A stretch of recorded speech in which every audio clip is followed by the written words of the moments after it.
আর আপনার আবার প্রাণের নবী বলেছেন, যেই বংশের মহিলারা বেশি বেশি করে সন্তান জন্ম দেয়, বেশি সন্তান প্রসব করে, তোমরা ওই বংশের মেয়েদেরকে বউ বানাইয়া ঘরে আনো। আর এখনকার ছেলে মেয়েরা এমন অবস্থা হয়েছে, নবীর আদর্শ থেকে দূরে চলে যাওয়ার কারণে, ইসলাম থেকে দূরে চলে যাওয়ার কারণে একটার দুইটার বেশি বাচ্চা নেয় না। কথা কন না কেন? ঠিক না বেঠিক? কাকে লালন করে কাকে ধারণ করেছেন আপনি? আপনি ধারণ করেছেন, আমার দিকে তাকান, বাংলার ইমানদার মা বোনেরা তারা নামাজ পড়ে পাতলা জামা পড়ে। আমার নবীজি বলেছেন, যেই মহিলা জামা পরার পরেও তার অঙ্গ দেখা যায়, সেই নারীটা উলঙ্গ। নারী জোরে জোরে কন্যা নাউজুবিল্লাহ। আপনার লজ্জাস্থান শরীর ঢাকার জন্য পোশাক দিয়েছে, আপনি পোশাক পরার পরও শরীর দেখা যায়। এই যে কৌশল, এটা ঢুকাইছে বেঈমানেরা। কথা বোঝেন, আমার ওয়াজ বুঝে নেবেন বন্ধু। আমার কাছে মনে হয় আমাদের কুমিল্লার মানুষ আপনাদের পছন্দ না। পছন্দ তো কথা বলেন না কেন? এগুলো বাস্তব কথা কিনা? আপনারা হয়তো ওইভাবে চিন্তা করেন না। আজকে আমি এখন আপনাদেরকে দেখাবো, আপনাদের এই বগুড়া বন্ধু রজাকপুর পূর্বপাড়ার অসংখ্য যুবকের পরনে জিন্স প্যান্ট আছে না নাই? ওই যে কন্যায় আমার ইয়াং ম্যানরা বসেছে, জিন্স প্যান্ট সবটি পড়ছে। এখন যদি বলি ইউ স্ট্যান্ড আপ, দাঁড়াও দাঁড়াও, প্যান্টটা একটু দেখাও, আমি দেখবো তার ম্যাক্সিমাম যুবকের প্যান্টটা, জিন্স প্যান্টটা নাবির নিচে। বেঈমানদের অপকৌশল আমি আপনাদেরকে বোঝাচ্ছি, খেয়াল করবেন গভীরভাবে বন্ধু। আপনারা সারা জীবন শুনেছেন শুধু নারীরা পর্দা করবেন, না না, নারী শুধু পর্দা করবে না, পুরুষের জন্য পর্দা ফরজ।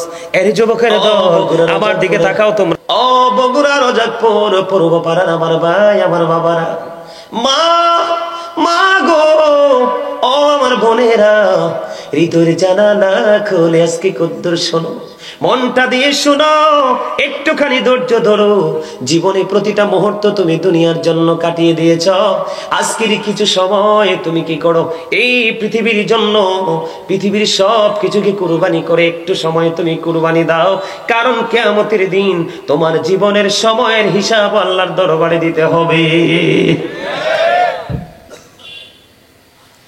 বন্ধু, এই জবান আল্লাহ দিয়েছে, ভাত খাবেন, যা মন চায় তা খাবেন, গ্রহণযোগ্য কথাগুলো বলবেন, কিন্তু অগ্রহণযোগ্য কথা বলার জন্য নয়, অপ্রাসঙ্গিক কথা বলার জন্য নয়, যেটা অ্যাকসেপ্টেবল নয় সেটা বলার জন্য নয়, ভালো ভালো সুস্বাদু খাবার খাওয়ার জন্য নয়। এই জবান আল্লাহ রাব্বুল আলামিন আপনাকে আমাকে দিয়েছে। আমি যে বারবার বলে বন্ধু, জুড়ে বলো, জুড়ে বলো। এখানে দুইটা দিক, একদিকে তোমার মুখের জড়তা চলে যায়, আর একদিকে মনের ময়লা দূর হয়ে যায়, আরেকদিকে তোমার আমার চিরশত্রু। আওয়াজটা যত বড় হবে শয়তান তত দূরে চলে যাবে।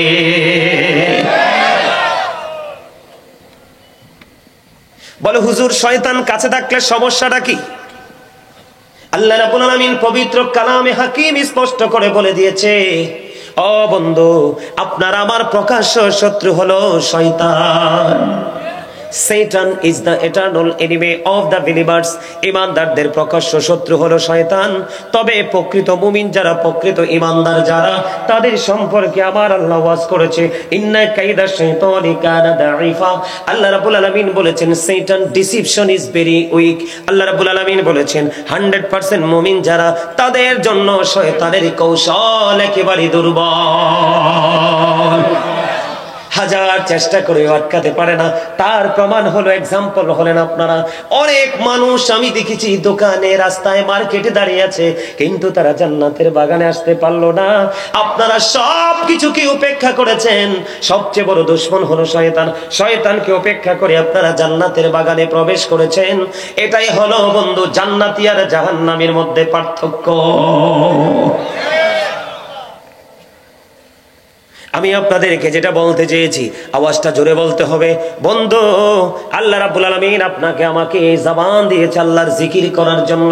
যারা জিকির করে তারা জিন্দা, যারা জিকির করে না তারা মুর্দা।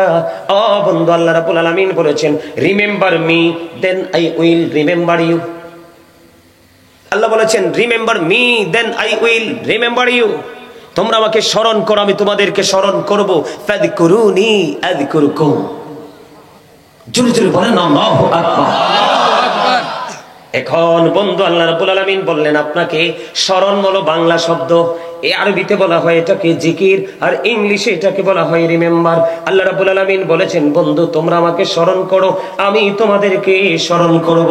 হুজুর কেমন করে স্মরণ করব গো? আল্লাহ রাব্বুল আলামিন জানিয়ে দিয়েছে, ফাযকুরুল্লাহা কিয়ামান, দাঁড়িয়ে দাঁড়িয়ে জিকির করো, ও কুউদান বসে বসে জিকির করো, ওয়া আলা যুনুবিকুম শুয়ে শুয়ে জিকির করো রে। তারপরেও জিকির করা তুমি বন্ধ করো না। আল্লাহ বলেছেন, ইয়া আইয়ুহাল্লাযীনা আমানু যকুরুল্লাহা যিকরান কাসীরা ওয়াসাব্বিহুহু বুকরাতাও ওয়া আসীলা। আল্লাহ রাব্বুল আলামিন বলেছেন, হে ঈমানদারগণ, তোমরা বেশি বেশি করে জিকির করো, সকাল তো সন্ধ্যা আল্লাহর পবিত্রতা ঘোষণা করো।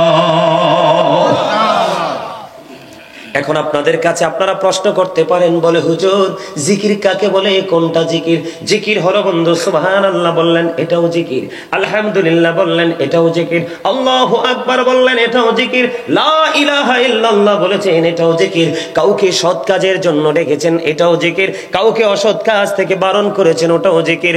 বন্ধু ও বগুড়া রাজাপুরের আমার বাইরে আমার বাবা গো, হৃদয় খুলে তোমরা শোনো, আল্লাহ রাব্বুল আলামিন জানিয়ে দিয়েছে তুমি নামাজ পড়ো এটাও তোমার জিকির। নামাজ হলো জিকিরের জলসা, যেই আমলটা একই জায়গায় দাঁড়িয়ে এবং বসে সম্পূর্ণ করা হয় এটাকে বলা হয় জিকিরের জলসা। আর তুমি হজে গেছো এটাও বন্ধু জিকির, ওটা হলো মাওলার জিকিরের জুলুস। বিভিন্ন জায়গা পরিদর্শন করে যে আমল করা হয় ওটাকে বলা হয় জিকিরের জুলুস। এবার জিকিরটা করবেন কেমনে? আপনার আমার প্রাণের নবী একবার স্পষ্ট করে বলে দিয়েছেন, হাদিস শরীফ দ্বারা বন্ধু প্রমাণিত হয়ে গেল। আপনার আমার প্রাণের নবী তিনি জানিয়ে দিয়েছে, তোমরা যখন জিকির করো এমন ভাবে জিকির করো গো, তোমরা যখন জিকির করো এমন ভাবে জিকির করো মানুষ দেখলে যেন তোমাদেরকে পাগল বলে। আর আপনি যে জিকির করেন দেহেও তো জানে না, কলবেও জানে না কোন চিন্তা নিয়ে জিকির করেন। আপনারা যে এতগুলো মানুষ, অসংখ্য মানুষ একত্রিত হয়েছেন, আপনারা জিকির দললে আকাশ বাতাস মুখরিত হয়ে যাবে। কথা বলেন না কেন? এটা কিন্তু আমার আলোচনার বিষয় নয়, তারপর আলোচনাটা আপনাদের সামনে করছি বন্ধু, আপনাদেরকে অ্যাক্টিভ করার জন্য, এক্সপেরিয়েন্স ম্যান হিসেবে প্রিপেয়ার করার জন্য। আল্লাহর হাবিব আরো জানিয়ে দিয়েছে, জিকির জবান দিয়েও করা যায়, অন্তর দিয়েও করা যায়, দুই ভাবে জিকির করা যায়। তবে জবান এবং কলব এই দুটো মিলে যে জিকির করা হয় রে, এটা হলো সবচেয়ে বড় জিকির, উত্তম জিকির। আরো মজার খবর হলো বন্ধু, আপনারা একটু আগে দেখেছেন কিনা আমার দাদা ভাই একটা টিস্যু নিয়েছে, দেখছেন কিনা? কথা কয় না? আমিও নিলাম, আমার দিকে তাকান। এক্সাম্পল, আপনারা তৃণমূল পর্যায়ের মানুষ থেকে বন্ধু অনারেবল পার্সন পর্যন্ত এখানে এসেছেন, সবাই যদিও আমার কথা বুঝবে না, এই জন্য মাঝে মাঝে একটু এক্সপ্লেন করব। এই যে দেখেন এই টিস্যু মানুষ হাতে নেয় কি নেয় না, আমি কথা বলতে লাগলাম, আমার একটু থুতু আসলো অথবা শরীরটা একটু ঘামলো, এটা আমি ময়লা মনে করেছি, আমার কাছে একটু আনইজি লাগতেছে, টিস্যুটা নিয়ে আমি এটাকে ক্লিন করে ফেলে দিলাম। দিলাম কি দিলাম না? এটা হলো এক্সাম্পল। প্রত্যেকটা জিনিস, প্রত্যেকটা যন্ত্রকে ক্লিয়ার করার জন্য একটা উপকরণ আছে। এই মুহূর্তে আমার জন্য শ্রেষ্ঠ হলো এই টিস্যুটা। বলে হুজুর এখানে আসলেন কেন গো? এখানে আসার কারণ হলো আল্লাহর হাবিব রাহমাতাল লিল আলামিন তিনি বলে দিয়েছে, বান্দা তোমাদের মনের ঘরে যখন ময়লা জমা হয় তোমরা বেশি বেশি করে জিকির করো। যত বেশি জিকির করবা গো তত বেশি তোমার ভিতরের ময়লাগুলো পরিষ্কার হয়ে যাবে। জিকির ইজ দা হার্ট মেডিসিন। জিকির হলো হার্টের ঔষধ। জিকির হলো কি? হার্টের ওষুধ। যেই মানুষটা বেশি বেশি জিকির করবে এই মানুষের হার্টে কখনো প্রবলেম হবে না। বন্ধুরে আমার, আজকে আপনারা হেঁটে হেঁটে এসেছেন তো সবাই, আল্লাহর হাবিব জানিয়ে দিয়েছেন কেউ যখন জিকির করতে করতে আল্লাহর দিকে 1 বিঘা পরিমাণে গিয়ে যায়, আল্লাহর হাবিব বলে দিয়েছেন আল্লাহ রাব্বুল আলামিন আল্লাহর বান্দার দিকে 1 গজ পরিমাণে গিয়ে আসে। তার মানে আপনি যত দ্রুত আল্লাহকে পেতে চান, আল্লাহর কাছে যেতে চান, আল্লাহ রাব্বুল আলামিন তার চাইতে দ্রুত আপনার কাছে আসে। সুবহানাল্লাহ। কোন বান্দা যখন আল্লাহর দিকে 1 হাত পরিমাণে এগিয়ে যায়, আল্লাহর হাবিব জানিয়ে দিয়েছেন আল্লাহ রাব্বুল আলামিন তার দিকে 2 হাত পরিমাণে এগিয়ে আসে। কেউ যখন একা একা মাওলার জিকির করে রে, আল্লাহ রাব্বুল আলামিন ওই বান্দার জিকির একা একা করে। আজকে আমরা এই জান্নাতের বাগানে বসেছি বন্ধু, আমরা এই জান্নাতের বাগানে বসেছি। এটা একটা লোকাল প্লেস, কিন্তু হাদিস শরীফের ভাষা অনুযায়ী আল্লাহর হাবিব তিনি জানিয়ে দিয়েছেন, আল্লাহ রাব্বুল আলামিন বলেছে আমার বান্দাগুলো যখন পৃথিবীর কোন জলসায় বসে জিকির করে রে, আমি আল্লাহ তার চাইতে উত্তম জলসায় আমার বান্দার জিকির করি। আপনি বগুড়া রজাকপুর পূর্বপাড়ায় এই মাঠে বন্ধু বসে বসে মাওলার স্মরণ করছেন, আর মাওলা আপনার চাইতে উত্তম জলসায় বসে আপনাকে নিয়ে স্মরণ করছে। জোরে জোরে বলুন না সুবহানাল্লাহ। বন্ধু কেউ যদি হেঁটে হেঁটে আসে রে, আল্লাহ রাব্বুল আলামিন বলে দিয়েছেন, আল্লাহ রাব্বুল আলামিনের দিকে কেউ যদি জিকির করার জন্য হেঁটে হেঁটে এগিয়ে যায়, আল্লাহ রাব্বুল আলামিন ওই বান্দার দিকে দৌড়ে আসে। তার মানে আপনি যত দ্রুত গতিতে আল্লাহকে কাছে পেতে চান, আল্লাহ তার চাইতে দ্রুত আপনার আপন হয়ে যায়। তাহলে জিকিরটা দরকার আছে না নাই? জিকির করলে লাভ না লস? বন্ধু জিকিরের মধ্যে নামাজ একটা গুরুত্বপূর্ণ জিকির। এখন মানুষ নামাজ পর্যন্ত কমার্শিয়াল করে ফেলেছে।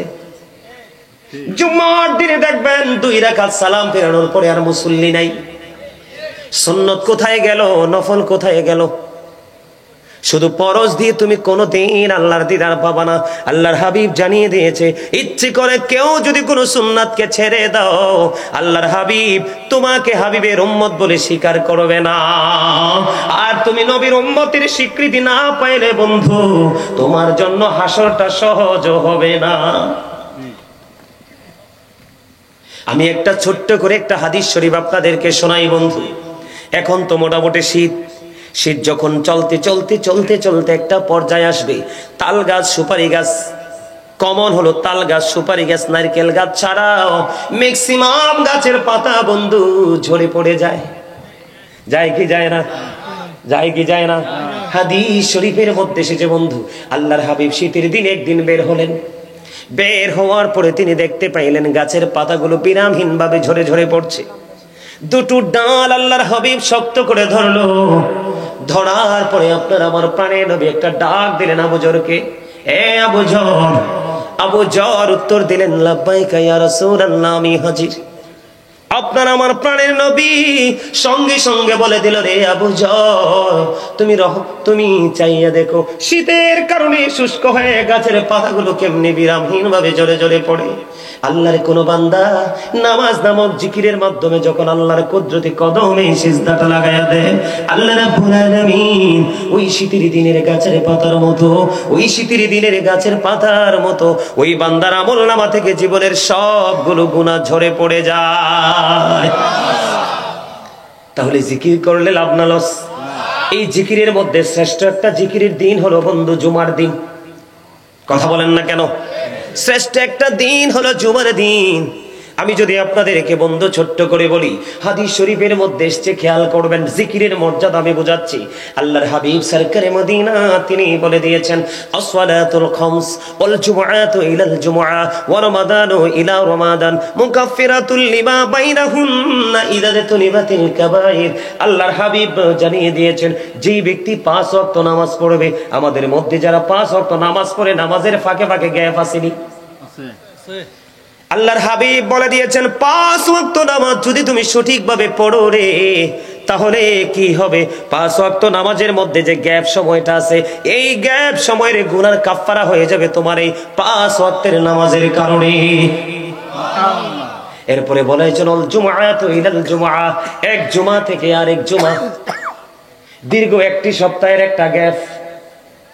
আল্লাহর হাবিব রাহমাতাল লিল আলামিন তিনি জানিয়ে দিয়েছে, রে বগুড়ার মানুষ, ও আমার বন্ধুরা, আমার ভাই, আমার বাবারা, হৃদয়ের জানালা খুলে তোমরা শোনো।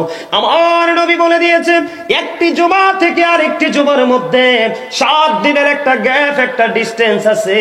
আল্লাহর হাবিব জানিয়ে দিয়েছে, তুমি যদি জুমার দিনে যদি এই জুমা যদি সঠিকভাবে আদায় করতে পারো, এই জুমার পরে আরেকটা জুমার জন্য তুমি পৃথিবীর সব কাজ করতেছো, মনে মনে তোমার মধ্যে রেখেছো আগামী জুমা আসলে প্রাণ ভরে আমি নামাজ পড়বো, সব দিনের চাইতে উত্তম রূপে গোসল করব, সবচেয়ে সুন্দর পাঞ্জাবিটা আমি গায়ে লাগাবো, কিন্তু লাল না, কারণ পুরুষের জন্য টকটকে লাল জামা পরা মাকরুহ তাহরিমি, হারামের অন্তর্ভুক্ত লাল না। সুন্দর করে আতর লাগাইয়া, সুন্দর একটা পাঞ্জাবি পরিয়া, সুন্দর করে আমি ঈদের দিনের মতো বন্ধু মেহমান হয়ে জান্নাতের বাগানে যাব। সুন্দর করে নামাজটা পড়বেন, কমার্শিয়াল নামাজ পড়লে হবে না। আপনি শুধু সবার পরে যাবেন, 2 রাকাত সালাম ফিরিয়ে সবার পরে আপনি বের হয়ে আসবেন। ওই ব্যক্তির নসিবে বন্ধু নিয়ামতটা জুটবে না, জুটবে ওই ব্যক্তির নসিবে। আল্লাহর হাবিব জানিয়ে দিয়েছেন, যে ব্যক্তি সবার আগে জুমার মসজিদে যাবে এবং সবার পরে যিনি মসজিদ থেকে বের হবে, আল্লাহর হাবিব বলে দিয়েছেন তে মসজিদ থেকে বের হয়ে তার বাড়ি যাইতে যতটুকু সময় লাগবে, প্রত্যেকটা কদমের বিনিময়ে 1 বছরের নফল ইবাদতের সওয়াব দেওয়া হবে। আল্লাহর হাবিব বলেছেন, একটি জুমা থেকে আরেকটি জুমার গ্যাপ, মাঝখানে যে গুনাহ করেছেন গুনার কাফারা হয়ে যাবে। এরপরে বলেছেন, রমাদানু ইলা রমাদান, এক রমজান থেকে আরেক রমজানের মধ্যে 364 দিনের গ্যাপ। কথা কন না কেন? কয় দিন? বন্ধুরি আমার, আপনার এই বছরের রোজায় চলে গেল 30 দিন, আবার সামনে আসতেছে ফেব্রুয়ারির শেষ দিকে বন্ধু এবারে রোজা শুরু হয়ে যাবে। এইবারে রোজায় আছে 30 দিন, আপনি 30 60 দিন মাইনাস করে দেন, আর আছে 304 দিন বা 5 দিন, ঠিক কিনা বলেন? আল্লাহর হাবিব তিনি জানিয়ে দিয়েছেন, একটি রোজার মাঝখানে আরেকটি রোজা, 2 রোজার মাঝখানে যে গ্যাপ আছে, গ্যাপ সময়ের গুনাহ কাফারা হয়ে যাবে। শর্ত হলো কবিরা গুনাহ থেকে বেঁচে থাকতে হবে। জোরে জোরে সুবহানাল্লাহ। তাহলে জিকিরের দরকার আছে না নাই? জিকির করবেন কি করবেন না? তবে নামাজে গেলে বন্ধু অন্য মনস্ক হওয়া যাবে না। এই নামাজ দিয়ে আপনার হেদায়েত মিলবে না। যখন আপনি নামাজে দাঁড়াবেন, কি হয়েছে, কি হয়েছে, আপনার সমস্যা আছে কিছু? কথা বলেন কেন? আপনি বুঝেন না যে আপনার আওয়াজটা এখানে আসতেছে? দাদা ভাই, কথা বলা যাবে না, বললেও কানে কানে, চুপে চুপে, ঠিক আছে? আমার এই ওয়াজটা কি আপনাদের কাছে ভালো লাগে? শুনতে মনে চায়? এসে 1000 বার যদি দুরূদ পড়তে পারে রে, জান্নাত না দেখা পর্যন্ত তার মরণ হবে না। জোরে জোরে কন্যা সুবহানাল্লাহ। তাহলে এই জায়গাটাও আমাদেরকে একটু খেয়াল রাখতে হবে বন্ধু। আপনি কোরআন তেলাওয়াত করতে হবে, নামাজ পড়তে হবে, নবীর প্রেমের দুরূদ পড়তে হবে, সামাজিক বন্ধনে আবদ্ধ হতে হবে, সামাজিক যে সম্প্রীতি আপনার আমার মধ্যে সেটাকে জাগিয়ে তুলতে হবে। এখন আমরা যে মুসলমান, বন্ধু আমরা নামের মুসলমান, মুসলমানের মুসলমানিত্ব মুসলমানের কাছে নাই। আমার কথাগুলো আপনাদের কাছে একটু খারাপ লাগতে পারে। এখন আমি এই কথাগুলো কেন বললাম? এই কথাগুলো বলার কারণ আছে বন্ধু। যেখানে যাবেন, মসজিদে যাবেন, আগে কোনো মুসল্লি নাই, আছে? জামাতের আগ দিয়ে দেখবেন মুসল্লি, আবার দেখবেন জামাত শেষ করার পরে দেখবেন মুসল্লি নাই। অথচ যিনি আল্লাহর প্রিয় হাবিব, যিনি আমাদের পথ দেখিয়েছেন, আল্লাহ রাব্বুল আলামিন যাকে আমাদের মুক্তির দূত হিসাবে পাঠিয়েছেন, ওনার জীবনের বন্ধু বিশেষ করে নামাজের দিকে তাকাইলে দেখা যায় উনি যখন নামাজে দাঁড়াইতো পা মোবারক ফুলে নখ মোবারক বের হয়ে আসতো, এরপরেও নামাজ শেষ হইতো না। বন্ধুরে আমার, আমি আপনাদেরকে এখান থেকে একটুখানি জিকির থেকে বের হয়ে গেলাম। আমি আপনাদেরকে এখান থেকে একটা জায়গায় নিয়ে যাব, অত্যন্ত গুরুত্বপূর্ণ জায়গা। আমি আজকে আলোচনার শিরোনাম দিয়েছি, ইয়া আইয়ুহাল্লাযীনা আমানু কু আনফুসাকুম ওয়া আহলিকুম নারা। আল্লাহ রাব্বুল আলামিন বলে দিয়েছেন, O believers, save yourself and your families from the fire. Allah রাব্বুল আলামিন মুমিনকে ডেকে বলেছেন, তুমি জাহান্নাম থেকে বাঁচো এবং তোমার পরিবারকেও জাহান্নাম থেকে বাঁচাও। আপনি বাঁচবেন এবং বাঁচাবেন, এই জন্য নিজেকে বাঁচতে হবে এবং আপনার ফ্যামিলি পরিবারকে বন্ধু বাঁচাতে হবে। আমার দিকে তাকান, আমরা সবাই কিন্তু এখানে সম্মিলিতভাবে যারা আছি সবাই মানুষ। আমরা সবাই কি মানুষ? মানুষকে যদি আমি আরবিতে বলি আল্লাহর কোরআনের ভাষায়, এটাকে আল্লাহ কখনো কখনো বলেছেন ইয়া আইয়ুহান নাস, আবার কখনো কখনো বলেছেন ইয়া আইয়ুহাল ইনসান। আমি যদি ইংলিশে বলি আল্লাহ বলেছেন আল্লাহর ভাষায়, আমি যদি আমাদের ভাষায় বলি বন্ধু, কখনো বলেছেন ম্যান অথবা কখনো পারসন। কেন আসলাম এই জায়গায়? মানুষ মনে করে তার দেহ সুস্থ থাকলে সুস্থ, না তার দেহ সুস্থ থাকলে সুস্থ নয় রে বন্ধু। আসলে তার আত্মাটাকে সুস্থ রাখতে হবে। তার প্রমাণ আমি আপনাদেরকে বলি, এই যে আমাদের দেহটা, এই দেহটার একটুখানি বন্ধু দামও আমাদের নাই যদি আমাদের ভিতরের মানুষটা না থাকে। ভিতরে একটা মানুষ আছে অচেনা, কেমন করে আসছে সেটাও জানি না, আবার কেমন করে চলে যাবে বন্ধু সেটাও জানি না। কোন দিন আসবে সেটাও জানতাম না, কোন দিন চলে যাবে আমরা সেটাও বুঝতাম না। বন্ধু, সেটাকে আল্লাহর কোরআনের ভাষায় বলা হয় রূহ, ইংলিশে এটাকে বলা হয় সোল, বাংলাতে এটাকে বলা হয় আত্মা। আল্লাহর কোরআনের ভাষা আল্লাহ বলেছেন কওলির রূহু মিন আমরি রব্বি। আল্লাহ বলেছেন say the soul is the order of my lord. Allah রাব্বুল আলামিন জানিয়ে দিয়েছে আত্মাটা হলো জাস্ট আল্লাহর ওয়ার্ডার, আল্লাহর নির্দেশ। আত্মার কোনো ক্ষয় নেই, আত্মার কোনো বিনাশ নেই, আত্মার কোনো মরণ নেই। এটা শুধু স্থান পরিবর্তন করে, প্লেস চেঞ্জ করে। এই যে পৃথিবীর মানুষগুলো, শুধু আপনাদের এখানে নয়, আগে আমরা ছোট যখন ছিলাম, যখন আমরা ওয়াজের মাঠে যাইতাম, উপচে পড়া বীর থাকতো মানুষের মধ্যে। এখন দেখবেন সেই মানসিকতা নাই। এই মানসিকতা না থাকার কারণ হলো এই মোবাইল। এটা কি আমার সাথে আপনারা একমত কিনা? এই মোবাইল, এটাকে সবাই যদিও বলে বন্ধু মোবাইল, আমি এটাকে বলে বিষাক্ত সাপ। বন্ধু, দুনিয়ার সাপে কামড় দিলে বিষ নামানো যায়, কিন্তু এই সাপের সবল দিলে বিষ নামানো যায় না। মানুষের জীবন পুরো ধ্বংস হয়ে যায়। কথা বলেন না কেন? আজকে বন্ধু এই মোবাইলের কারণে মানুষের চরিত্র শেষ, মানুষের ঈমান শেষ, মানুষের আমল শেষ, মানুষের দৃষ্টি শেষ। আমি আস্তে আস্তে করে আপনাদের কাছে আসবো এই জায়গায়। একটুখানি বন্ধু মনটা দিয়ে শুনবেন, বেশি লম্বা সময় আলোচনা করব না আপনাদেরকে বিরক্ত করে। যতক্ষণ আপনারা শুনবেন ততক্ষণই বন্ধু শোনাবো। এই যে আমি বললাম দুটো জিনিস, একটা হলো দেহ, আর একটা হলো দেহের ভিতর আত্মা। আপনার আমার মধ্যে যেদিন দেহের মধ্যে আত্মা ছিল না, সেদিন আপনি আমিও ছিলাম না। আজকে দেহের মধ্যে আত্মাটা আছে, আপনি আমি আছি। যেদিন আবার আত্মা চলে যাবে, সেদিন আপনি আমি যদি বলি, আমার দিকে তাকান, I am a dead, you are dead. আপনি আমি, আমরা সবাই মৃত। আমরা সবাই কি মৃত্যুবরণ করার পরে আপনার আমার ঠিকানা কোথায়? এখন কবরটা কি জানেননি? বন্ধু, যদি এই দুনিয়ার মানুষ কবর কি জিনিস জানতো, হাসর কেমন জানতো রে, ওই ফিউচার কেমন যদি জানতো, এই পৃথিবীর মানুষ লটারির মাধ্যমে হলেও আগে আসতো। হাসতো খুবই অল্প, কাঁদতো বন্ধু অনেক বেশি। এই পৃথিবীর মানুষ নির্বোধ হয়ে গেছে। একদিকে মোবাইল, আরেকদিকে হলো পৃথিবী। আল্লাহ রাব্বুল আলামিন সূরা আলে ইমরানের 185 নম্বর আয়াতের শেষ অংশে বলে দিয়েছেন, ওয়ামাল হায়াতুদ দুনিয়া ইল্লা মাতাউল গুরুর। এই দুনিয়ার জীবন, এই পৃথিবীর জীবন একটা ধোঁকা, একটা প্রতারণা ছাড়া কিছুই না।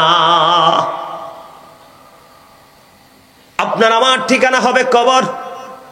আপনি কোরআন শরীফ আমার চোখের সামনে বন্ধু, এই যে আল্লাহর প্রিয় কোরআন, লৌহে মাহফুজের কোরআন, এই কোরআন শরীফের 30 পারা সূরা ইনফিতরের মধ্যে আল্লাহ রাব্বুল আলামিন জানিয়ে দিয়েছেন, ওয়া ইদাল কুবুর বুসিরাত আলিমাত নাফসুম মা কদ্দামাত ওয়া আখরাত। জোরে জোরে বলেন আল্লাহু আকবার, আরো জোরে বলেন আল্লাহু আকবার। আল্লাহ রাব্বুল আলামিন জানিয়ে দিয়েছে বন্ধু, আপনার আমার জীবনে আমরা যা কিছু করব, সব কিছু আমরা দেখতে পারবো, জানতে পারবো। যেদিন কবরটা ওপেন হয়ে যাবে, কবর ওপেন হবে কি হবে না?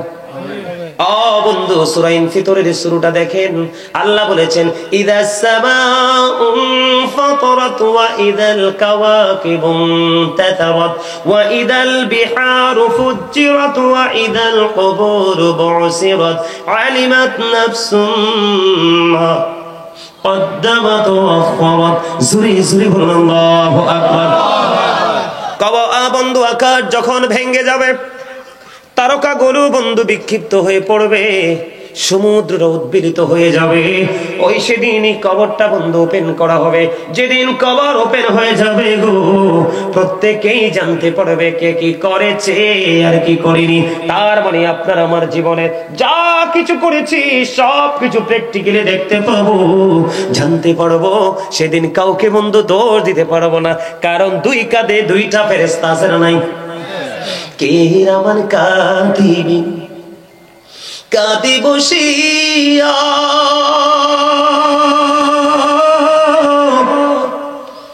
সকল কর্ম লিখিতেছি হুকুমনিয়া, আল্লাহর হুকুমনিয়া। 40 কদম হাঁটিয়া আসবেরি সজন, মুনকার নাকির হাজির হইবেরি তখন। ঘুমটা খুলিয়া সওয়াল করিবেন তখন, 40 কদম হাঁটিয়া আসবেরি সজন। আসবে কি আসবে না সেই দিন? আল্লাহ বলেছেন কবরটা ওপেনিং হয়ে গেলে আপনার আমার জীবনে কে কি করেছি সব কিছু প্রকাশ হয়ে যাবে রে। আর হাদিস শরীফের দিকে বন্ধু নজর দিয়ে দেখলাম, আল্লাহর হাবিব জানিয়ে দিয়েছেন আল কবরু রাউজাতুম মির রিয়াদিল জান্নাতি আও হুফরাতুম মিন হুফারিন নার। আল্লাহর হাবিব তিনি জানিয়ে দিয়েছেন বন্ধু, কবরটা জান্নাতের একটা বাগান হবে রে, জাহান্নামের একটা গর্ত হবে। আপনার আমার জীবনে কবরকে কোন রূপে দেখতে চাই? কথা বলেন না, কোন রূপে? জান্নাতের বাগান দেখতে চাই। তাহলে আপনি যিনি জান্নাত বানাইছে, যিনি আমাদের জন্য অবর্ণনীয় সুখের জায়গা জান্নাত বরাদ্দ করে রেখেছে, ওই জায়গাটাতে যেতে হলে ওই মালিকের অর্ডার মতো চলতে হবে কি হবে না? কথা বলেন না কেন? এখন যদি চলতে হয়, আল্লাহ রাব্বুল আলামিন পবিত্র কালামে হাকিম, আবার আমি ওই সূরায় ফিরে যাই। সূরার ভিতরের মধ্যে 30 পারা আল্লাহ বলেছেন ফি আই সূরাতিন মা শাআ রাক্কাবা। আল্লাহ রাব্বুল আলামিন বলে দিয়েছে, আল্লাহ আমাদেরকে আল্লাহর মন মতো করে বানাইছে। আল্লাহ ক্রিয়েটেড দ্য মাইন্ড। আল্লাহর মন মতো করে আমাদেরকে বন্ধু সৃষ্টি করেছে, বানিয়েছে। একবার বুকে হাত দিয়ে বলেন, আল্লাহ রাব্বুল আলামিন আমাদেরকে আল্লাহর মন মতো করে বানাইছে।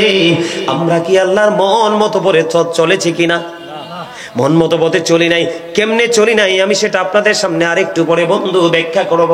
আগে আমি আপনাদেরকে কবরের জীবনটা একটুখানি বন্ধু ঘুরে আসবো, ছোট্ট করে বন্ধু একটু আমি রাউন্ড দিয়ে আসবো আপনাদেরকে নিয়ে। যাবেন নি আমার সঙ্গে? যেদিন এই দেহ থেকে আত্মাটা পার হয়ে যাবে, বের হয়ে যাওয়ার পরে আপনার ঠিকানা হবে বন্ধু কবর। এটা আপনার বাড়ির আঙ্গিনায় হতে পারে, অথবা একটু দূরে হতে পারে, অথবা পুকুর পাড়ে হতে পারে, না হয় পাহাড়ের চূড়ায় হতে পারে, অথবা গ্রামের কোনো গণকবরস্থানে হতে পারে আপনার কবর। বন্ধু এখান থেকে আমেরিকার খবর পাওয়া যায়, আমেরিকা থেকে বাংলাদেশের খবর পাওয়া যায়, কিন্তু 3.5 হাত মাটির ঘরের খবর পাওয়া যায় না। ও পৃথিবীর মানুষ, কেমন করে বললে তোমরা বুঝবা গো? বন্ধু এতটা ভয়ঙ্কর হবে। পরকালের কথা চিন্তা করে মা আয়েশা কান্দে। আমার নবীজি প্রশ্ন করলেন, আয়েশা রে তুমি কান্দো কেন? ইয়া রাসূলুল্লাহ, ইয়া হাবিবাল্লাহ, নবী গো, কান্নার কারণ হলো গো ওই হাসরের ময়দানে নারী পুরুষ কি উলঙ্গ অবস্থায় থাকবে? নবীজি বললেন, হ্যাঁ তারা উলঙ্গ অবস্থায় থাকবে। ইয়া রাসূলুল্লাহ, কেউ কি কারো দিকে নজর দিবে না? আমার নবী বললেন, না না আয়েশা রে, কেউ কারো দিকে নজর দিতে পারবে না। কেন রে? এটা অত্যন্ত ভয়ঙ্কর হবে সেই দিনটা। কম্পনটা অত্যন্ত ভয়ঙ্কর হবে। ইন্না জালজালাতাস সাআতি শাইউন আযীম। জোরে জোরে বলুন আল্লাহু আকবার। কিয়ামতের দিনের কম্পন অত্যন্ত ভয়ঙ্কর। আল্লাহ রাব্বুল আলামিন বলেছে, যখন আপনি কবরে যাবেন ওপারে আপনার জীবন শুরু হয়ে যাবে বন্ধু।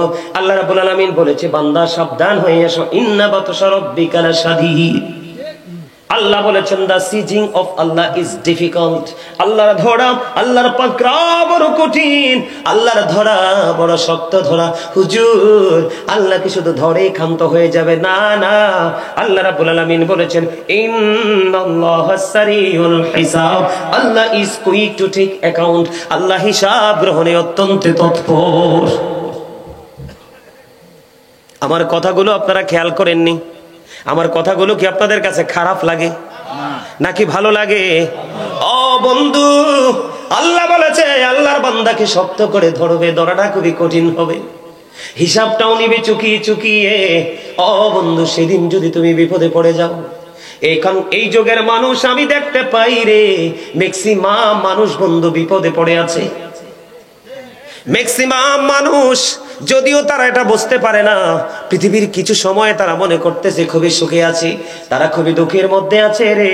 তার কারণ হলো, আমার দিকে তাকান, অত্যন্ত ভয়ঙ্কর হবে বন্ধু বিপদগ্রস্ত মানুষের জন্য। আল্লাহ বলেছে, এই পৃথিবীর বুকে তুমি বিপদে পড়লে সাহায্যকারী পাও, অসুস্থ হলে ডাক্তার খুঁজে পাও, কিন্তু পারে তোমারটা হবে বড় ভয়ঙ্কর। আল্লাহ বলেছেন, লা ইয়ামুতু people will not die that day, সেদিন মানুষ বন্ধু মরতে পারবে না। আল্লাহ বলেছেন, ফিহা ওয়ালা ইয়াহইয়া, people will not be able to live that day, সেদিন মানুষ বাঁচতেও পারবে না। আল্লাহ বলেছেন, ওমা human হাবিগাইবিন, people will not be able to escape that day, সেদিন মানুষ সেখান থেকে পালাইতেও পারবে না। মানুষ সেদিন বাঁচতেও পারবে না, মরতেও পারবে না, পালাইতেও পারবে না। বন্ধু, পাপীদের জন্য খাবার বরাদ্দ আছে। কি আছে? দোজখীদের জন্য, পাপীদের জন্য খাবার বরাদ্দ আছে। এই খাবারটার নাম হলো বন্ধু তিনাতুল খাবার। ইয়া রাসূলুল্লাহ, ইয়া হাবিবাল্লাহ, নবী গো, এই তিনাতুল খাবারটা কি গো? আমার নবীজি জানিয়ে দিয়েছেন, এই তিনাতুল খাবারটা হলো আরেকটা জাহান্নামের নিংড়ানো রক্তপুঁজ। নাউজুবিল্লাহ বলেন না? আরে আরো জোরে বলেন না, নাউজুবিল্লাহ। রক্তপুঁজ কি মানুষ খেতে পারে? এটা কোনোদিন সম্ভব? খেতে হবে বন্ধু। পানির তৃষ্ণা লাগবে, পানির জন্য পাগল পারা হয়ে যাবে। হাদিস শরীফের মধ্যে এসেছে, পানি বরাদ্দ দেওয়া হবে। এতটাই গরম, এতটাই উত্তপ্ত, মাথা দিয়ে ডালতে দেরি, পেটের মধ্যে ঢুকতে দেরি করবে না। আর পেটের মধ্যে ঢোকার পরে সবকিছু বন্ধু নরম করে লিকুইড করে বের করে দিবে। ও বন্ধু, ওই যে বলেছি, বাঁচতেও পারবো না, মরতেও পারবো না, পালাইতেও পারবো না। এত কষ্ট, এত দুঃখ, এত যন্ত্রণা কে হবে সেদিন? আপনার আমার সঙ্গী, আপনার আমার সঙ্গী বন্ধু সেদিন কেউ হবে না।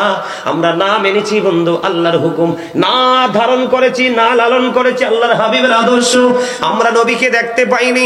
আলেম ওলামারা, যুগে যুগে আলেমরা আপনাকে আমাকে ইনস্ট্রাকশন দিয়েছে বন্ধু, আমরা তাদেরকেও মানতে পারিনি।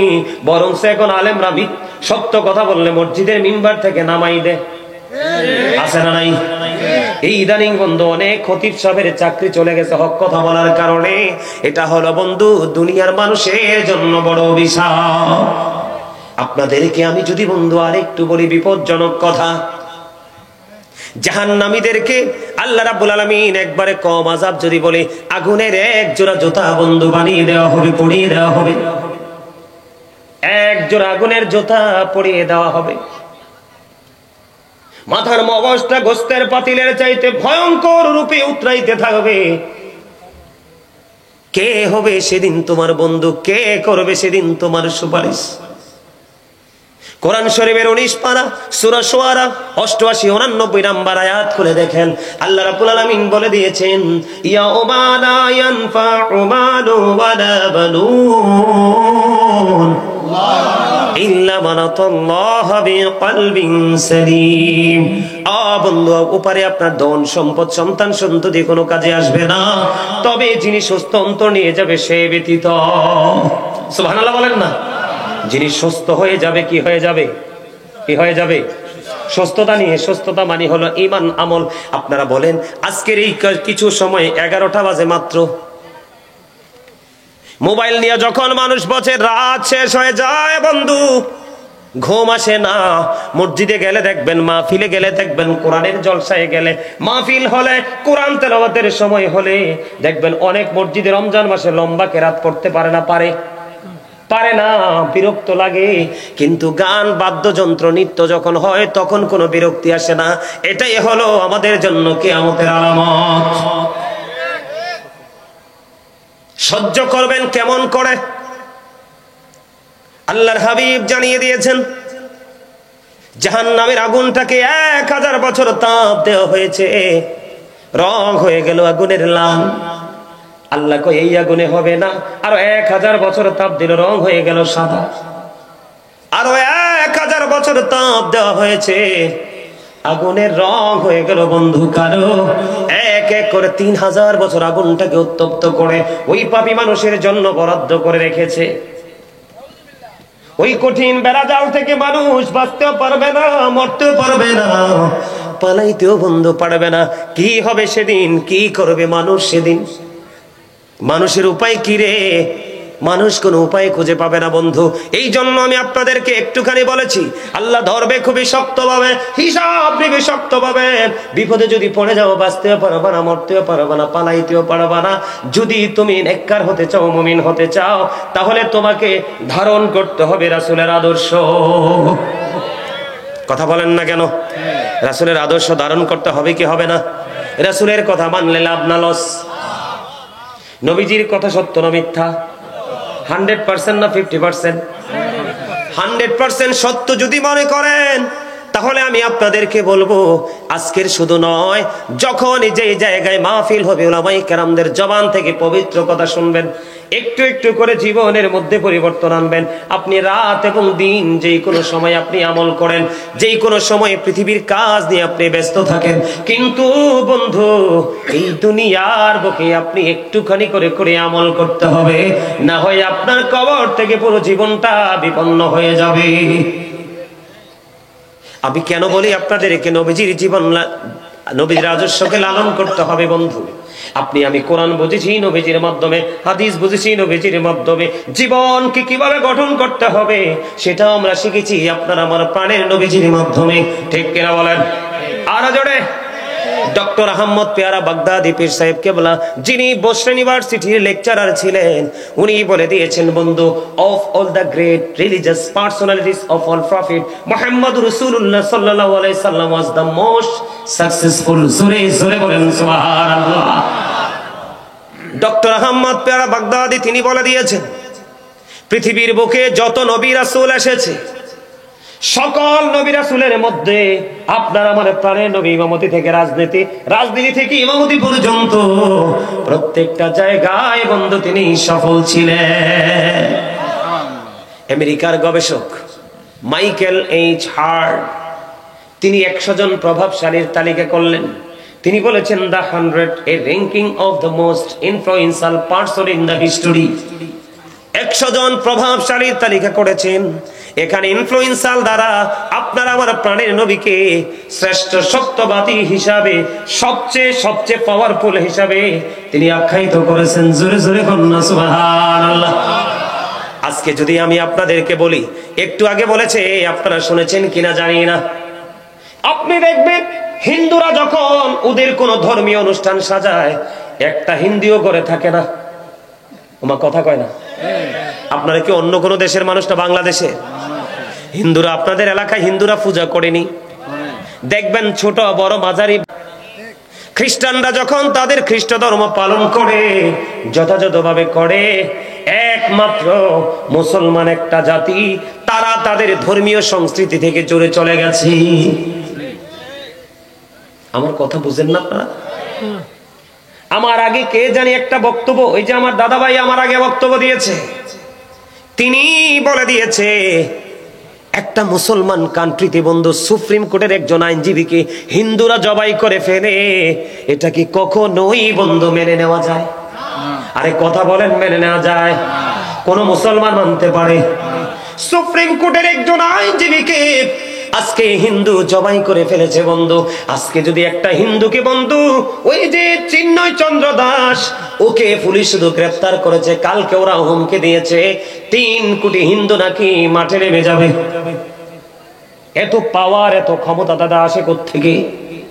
আজকে আসার কারণ হলো এই চিন্ময় কুমার দাস কয়েকদিন আগে ঢাকায় একটা বক্তব্য দিয়েছে। আপনারা শোনেন কিনা জানেন কিনা জানি না। আমরা মুসলমানরা কিভাবে বন্ধু পিছিয়ে যাচ্ছি একটু খেয়াল করেন। ওই চিন্ময় কুমার দাস তিনি কয়েকদিন আগে ঢাকা সোহরাওয়ার্দী উদ্যানে একটা বক্তব্য দিয়েছে। সে বলেছে আজকে থেকে আমার হিন্দু মা বোনেরা একটা যুদ্ধ করবে, সেই যুদ্ধটা হলো সন্তান জন্মের যুদ্ধ। আর আপনার আবার প্রাণের নবী বলেছে যেই বংশের মহিলারা বেশি বেশি করে সন্তান জন্ম দেয়, বেশি সন্তান প্রসব করে, তোমরা ওই বংশের মেয়েদেরকে বউ বানাইয়া ঘরে আনো। আর এখনকার ছেলে মেয়েরা এমন অবস্থা হয়েছে, নবীর আদর্শ থেকে দূরে চলে যাওয়ার কারণে, ইসলাম থেকে দূরে চলে যাওয়ার কারণে 1টার 2টার বেশি বাচ্চা নেয় না। কথা কন না কেন? ঠিক না বেঠিক? কাকে লালন করে কাকে ধারণ করেছেন আপনি? আপনি ধারণ করেছেন, আমার দিকে তাকান, বাংলার ইমানদার মা বোনেরা তারা নামাজ পড়ে পাতলা জামা পড়ে। আমার নবীজি বলেছেন যেই মহিলা জামা পরার পরেও তার অঙ্গ দেখা যায়, সেই নারীটা উলঙ্গ। নারী জোরে জোরে কন্যা নাউজুবিল্লাহ। আপনার লজ্জাস্থান শরীর ঢাকার জন্য পোশাক দিয়েছে, আপনি পোশাক পরার পরও শরীর দেখা যায়। এই যে কৌশল এটা ঢুকাইছে বেঈমানেরা। কথা বোঝেন, আমার ওয়াজ বুঝে নেবেন বন্ধু। আমার কাছে মনে হয় আমাদের কুমিল্লার মানুষ আপনাদের পছন্দ না। পছন্দ তো কথা বলেন না কেন? এগুলো বাস্তব কথা কিনা? আপনারা হয়তো ওইভাবে চিন্তা করেন না। আজকে আমি এখন আপনাদেরকে দেখাবো, আপনাদের এই বগুড়া বন্ধু রজাকপুর পূর্বপাড়ার অসংখ্য যুবকের পরনে জিন্স প্যান্ট আছে না নাই? ওই যে কন্যায় আমার ইয়াং ম্যানরা বসেছে, জিন্স প্যান্ট সবটি পড়ছে। এখন যদি বলি ইউ স্ট্যান্ড আপ, দাঁড়াও প্যান্টটা একটু দেখাও, আমি দেখবো তার ম্যাক্সিমাম যুবকের প্যান্টটা জিন্স প্যান্টটা নাবির নিচে। বেঈমানদের অপকৌশল আমি আপনাদেরকে বোঝাচ্ছি, খেয়াল করবেন গভীরভাবে বন্ধু। আপনারা সারা জীবন শুনেছেন শুধু নারীরা পর্দা করবে, না না, নারী শুধু পর্দা করবে না, পুরুষের জন্য পর্দা ফরজ। এর যুবকের দল, আমার দিকে তাকাও, তোমরা আমার দিকে তাকাও, হাসছো না বন্ধু। এটা অত্যন্ত গুরুত্বপূর্ণ একটা মেসেজ, তোমরা জেনে রাখো। কোরআন থেকে আমি বলছি, হাদিস না। হাদিস বললে দাদা ভাই হয়তো অনেকে বলে গায়ে পড়বে, তো বলবে এটা জাল হাদিস কইছি, কিন্তু কোরআন বললে জাল বলার কোনো সুযোগ বন্ধুরি আমার। ইমানদার পুরুষের জন্য আল্লাহ 3টা পোশাক দিছে। কয়টা? তোমরা বেশি করে শোনো, কারণ তোমরাই বেশি বেঈমানকে লালন করো। কারণ মাথার চুল কাটার স্টাইল ইহুদি স্টাইল, দাড়ি রাখার স্টাইল ইহুদিদের স্টাইল। তোমরা কেন বোঝো না দাড়ি রাখা নবীর সুন্নাহ? আর তুমি এমন ভাবে দাঁড়িয়ে রাখছো, নেইমার মেসির মতো দুষ্ট লোক দাঁড়িয়ে রেখেছে, তুমি তার স্টাইলে দাঁড়িয়ে রাখলা। কোনোদিন কোন ইমাম সাহেবকে প্রশ্ন করলা না, তুমি কেন বুঝো না? তুমি যে জিন্স প্যান্টটা পরেছো, আল্লাহ বলেছেন লিবাসুত তাকওয়া যালিকা খায়র। 3টা পোশাক দিয়েছেন আল্লাহ। একটা হলো লজ্জাস্থান ঢাকার পোশাক, আরেকটা হলো বন্ধু সাজের পোশাক, আরেকটার মধ্যে বন্ধু আরেকটা হলো তাকওয়ার পোশাক। আল্লাহর কাছে সবচেয়ে প্রিয় হলো তাকওয়ার পোশাক। বলো হুজুর তাকওয়ার পোশাকটা কোনটা? আপনি লুঙ্গি পরেন, প্যান্ট পরেন, পায়জামা পরেন, ট্রাউজার পরেন, যেটাই পরেন, আমার দিকে তাকান, উপর দিয়ে থাকবে নাভি বরাবর অথবা নাভির উপরে, আর নিচের দিক দিয়ে থাকবে টাকনুর উপরে। এরে বগুড়ার যুবক, রজাকপুরের যুবক রে, কত অন্যায় তোমরা করছো। বুখারী শরীফের মধ্যে এসেছে হাদিস খানা, যেই পুরুষ ইচ্ছে করে অহংকার করে ঝুলিয়ে টাকনুর নিচে পোশাক পরবে, বিজ্ঞান বলে তার যৌবনের দিক দিয়ে ছেলেরা দুর্বল হয়ে পড়বে, তাদের যৌবন যথাযথ কাজ করবে, এটা সায়েন্টিফিক গবেষকদের কথা। আর কোরআন এবং হাদিস বলে, বুখারী শরীফের মধ্যে এসেছে, এই জিন্স প্যান্ট যারা ইচ্ছে করে যে কোনো পোশাক ইচ্ছে করে টাকনুর নিচে ঝুলিয়ে পড়বে, তার ঠিকানা হবে জাহান্নাম। কেন হবে জাহান্নাম? এই দিক দিয়ে উপরের দিকে নাভি বরাবর, আর নিচের দিক দিয়ে থাকবে টাকনুর উপরে। এই কন্ডিশনে পোশাক পরা এটা ফরজ। আজকে তুমি এই পোশাক, আগে কিন্তু দাদা ভাই আপনারা দেখছেননি, আপনারাও তো ইয়াং ছিলেন, এই পোশাক কি ছিল? আপনারা কিছু মনে করবেন না, লজ্জা নয় বন্ধু, জানতে হবে। আমার কাছে অবাক লাগে, একটা যুবকের বাড়িতে মা আছে, বোন আছে, চাচি আছে, দাদি আছে, আছে না নাই? সেই জিন্স প্যান্টটা পরার পরে তার নাভির নিচের অঙ্গ দেখা যায় না। মসজিদে যখন রুকু দেয় জিন্স প্যান্টটা পইরা রুকু দেয়, পিছনের কাতার থেকে আরেকজন তার লজ্জাস্থানটা দেখতে পায়। কথা কন না কেন? এই ক্ষেত্রে যদি আমি একটা কথা বলে ওয়াজ করব না কি আপনাদেরকে একটার পর একটা মেসেজ দিব, বুঝে উঠতে পারতেছি না, কারণ আপনাদের মানসিকতা আমি এখনোই বুঝতে পারি নাই। এবার আবু বকর সিদ্দিক প্রশ্ন করলো, ইয়া রাসূলুল্লাহ, আমার যখন পোশাকটা আমি যখন পরি মাঝে মাঝে পোশাকটা টাকনুর নিচে চলে আসে, চলে আসার পরে আমি আবার এটাকে উঠাই ফেলি, ইয়া রাসূলুল্লাহ আমি কি সাজার অন্তর্ভুক্ত হব? এবার আমার নবী বললেন, না না, যিনি এটা অন্যায় হচ্ছে বুঝতে পারার পরে আর অন্যায় করে না, তার জন্য কোনো সাজা বরাদ্দ হয় না।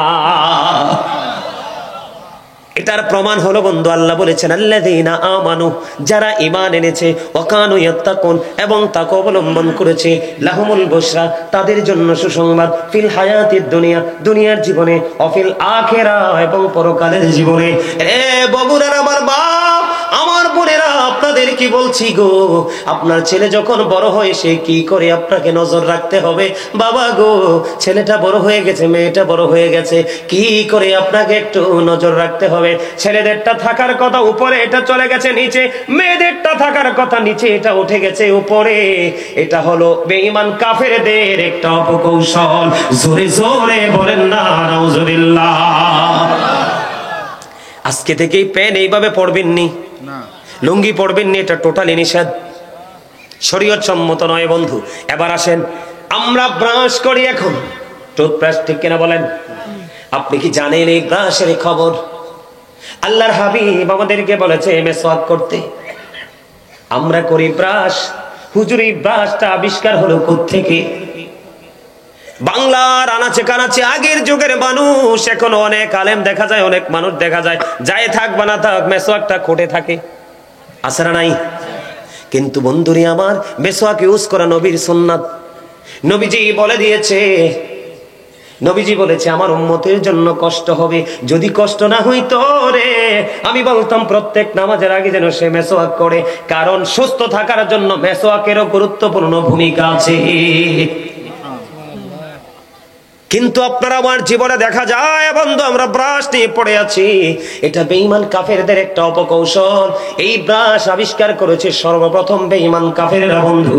এবার আসেন আমার দিকে, আগে আমাদের এই যে আজকে আমার কাছে খুব ভাল লাগছে একটা শব্দ শুনে বন্ধু, বড় ভাল লাগছে, যে রোজাকপুর পূর্বপাড়া ফোরকানিয়া মাদ্রাসা ময়দান।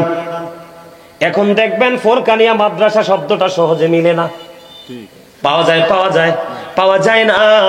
এখন ফোরকানিয়া মাদ্রাসার জায়গা দখল করে নিয়েছে বন্ধু কিন্ডারগার্টেন। মুসলমানের বাচ্চারা জীবন ভর তারা কি করবে? সকালে উঠে কোরআন তেলাওয়াত করবে। এখন ইংলিশ ম্যান বানানোর জন্য আপনার বাচ্চাকে আপনি ফোরকানিয়া মাদ্রাসার দরজা চিরতলে তালা দিয়ে কিন্ডারগার্টেনে ঢুকিয়ে দিলেন, কোরআনকে সকালবেলা থেকে দূরে সরিয়ে দিলেন। এটাও বেঈমানদের একটা অপকৌশল। বন্ধু, চক্রান্ত করতে করতে করতে করতে করতে করতে একদিন দেখবেন ওই বেঈমানেরা এত কঠিন চক্রান্ত বন্ধু করবে, যেই চক্রান্তের শিকার আপনি আমিও হতে পারি। আপনি মনে করেন না যে আজকে চট্টগ্রাম সুপ্রিম কোর্টের একজন আইনজীবীকে হত্যা করেছে, তারা অন্যজনকে যে হত্যা করবে না বন্ধু, এটা আপনি কোনোদিন মনে করবেন না। আমি উক্তি থেকে বন্ধু কথা বলি না, যুক্তি দিয়ে কথা বলি না, আমি কোরআন হাদিসের উক্তি থেকে কথা বলি। আল্লাহ রাব্বুল আলামিন পবিত্র কালামে হাকিমে তিনি বন্ধু জানিয়ে দিয়েছেন, ইন্নাল কাফিরিনা কানু লাকুম আদুওয়াম মুবিনা। আল্লাহ রাব্বুল আলামিন বলেছেন, the heretics are the eternal enemy of the believers. ঈমানদারদের প্রকাশ্য শত্রু হলো বেঈমানেরা। আর আজকে আমরা সেই বেঈমানের আদর্শকে লালন করছি। কথা বলেন না কেন? সমাজের মধ্যে গান বাদ্যযন্ত্র আছে না নাই? আরো জোরে বলেন, আছে না নাই? বিয়ের মতো একটা পবিত্র কাজ, এই পবিত্র কাজের মধ্যে পর্যন্ত গান বাদ্যযন্ত্র হয় কি হয় না? আমি আপনাদেরকে বলে দেই বন্ধু, আমি আপনাদেরকে বলে দিই, আল্লাহর হাবিব বলে দিয়েছেন কিয়ামতের আগে পৃথিবীর বুকে গান বাদ্যযন্ত্র বেড়ে যাবে। এটা হলো কিয়ামতের আলামত। রাসূল বললেন কিয়ামতের পূর্বক্ষণে এক শ্রেণীর মানুষ দেখা যাবে, তাদের চেহারাটা বিকৃত হয়ে যাবে, মাটির মধ্যে তাদেরকে গ্রথিতকরণ করা হবে। ইয়া রাসূলুল্লাহ, তারা কি তাওহীদ মানবে না? তারা কি রিসালাত মানবে না? রাসূল বলেছেন ইয়াসুমুন ওয়া ইয়াহুজ্জুন ওয়া ইউসাল্লুন, তারা নামাজ পড়বে, তারা হজ করবে, তারা রোজা রাখবে। ইয়া রাসূলুল্লাহ, তারপরেও কি তাদের এই সাজাটা বহাল থাকবে? আমার নবীজি বলেছেন তারপরেও তাদের এই সাজা বহাল থাকবে, কারণ তারা লা ইলাহা ইল্লাল্লাহ মানবে, মুহাম্মদুর রাসূলুল্লাহ সাল্লাল্লাহু আলাইহি সাল্লাম কেও মানবে, তারা নামাজও পড়বে, তারা রোজাও রাখবে, তারা হজও করবে। ইয়া রাসূলুল্লাহ, তারপরেও কি সাজাটা বহাল থাকবে? নবীজি বললেন হ্যাঁ, সেই সাজাটা বহাল থাকবে। ও নবী, কেন গো? তারা বন্ধু মদের আসর বসাবে, গান বাদ্যযন্ত্র নিয়ে তারা মেতে থাকবে। আপনাদেরকে আমি আজকে বলি, আমাদের সমাজের মধ্যে জুয়া আছে না নাই? এটা বিধর্মীদের সংস্কৃতি। কথা কয় না ওমা, কথা কয় না। এটা কার কাজ? বিধর্মীদের কাজ, বেঈমান কাফেরদের কাজ। জুয়া খেলা আছে না নাই? এটা বেঈমানের কাজ। মদ খাওয়া আছে না নাই? বন্ধুরে আমার, আল্লাহর কোরআনের ভাষা, আমার নিজের কথা না। আল্লাহ কোরআনে বলেছেন ইন্নামাল খামরু ওয়াল মাইসিরু ওয়াল আনসাবু ওয়াল আজলামু রিজসুম মিন আমালিশ শাইতান। আল্লাহ রাব্বুল আলামিন জানিয়ে দিয়েছেন মদ, জুয়া, মূর্তি, ভাগ্য গণনা এগুলো ঘৃণ্য বস্তু, শয়তানের কাজ। আমি আগে বলেছি শয়তান আপনার আমার চিরশত্রু। বলেছে কে? এখন আপনার আমার সমাজে গান বাদ্যযন্ত্র আছে কিনা? আপনারা আমার দিকে খেয়াল করেন। আল্লাহর হাবিব বলেছেন নামাজও পড়বে, রোজাও রাখবে, হজও করবে, আল্লাহকে মানবে, রাসূলকে মানবে, তারপরেও তাদের এই সাজাটা বহাল থাকবে। আল্লাহ রাসূল আরো বলে দিয়েছেন মাটির মধ্যে পানি দিলে যেমনি ফসল জন্ম হয়, ঠিক তেমনি ভাবে গান থেকে মানুষের মনের করে নোংরামি সৃষ্টি হয়।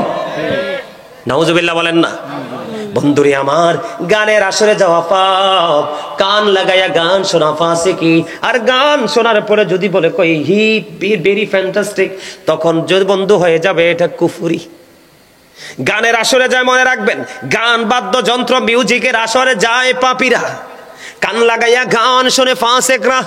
গান শোনার পরে যদি বলে কয় ফ্যান্টাস্টিক, মজা হয়েছে, আল্লাহর হাবিব জানিয়ে দিয়েছেন গান শোনার পরে কেউ যদি কয় খুব সুন্দর, মজা পাইছি, সে যেন কুফরি করে ফেললো। জোরে জোরে বলেন না নাউজুবিল্লাহ। আজকে বাংলাদেশে ইহুদিদের সংস্কৃতি কায়েম হচ্ছে। আপনারা আমার দিকে তাকান। কয়দিন আগে দেখলাম এক বাবার 5টা সন্তান, 5টাই বন্ধু অফিসার, কিন্তু বাবা মার ঠিকানা বৃদ্ধাশ্রম। এইটা আসছে পশ্চিমা দেশ থেকে। কথা কয় না কেন? এটা কোত্থেকে এসছে? আপনারা জানেন কিনা জানি না বন্ধু, ইহুদিদের সংস্কৃতি। সন্তান বড় হওয়ার পরে বাবা মা শাসন করতে পারে না। যদি বাবা মা কোনো সন্তানকে আঘাত করে তাকে পানিশমেন্ট নিতে হয়।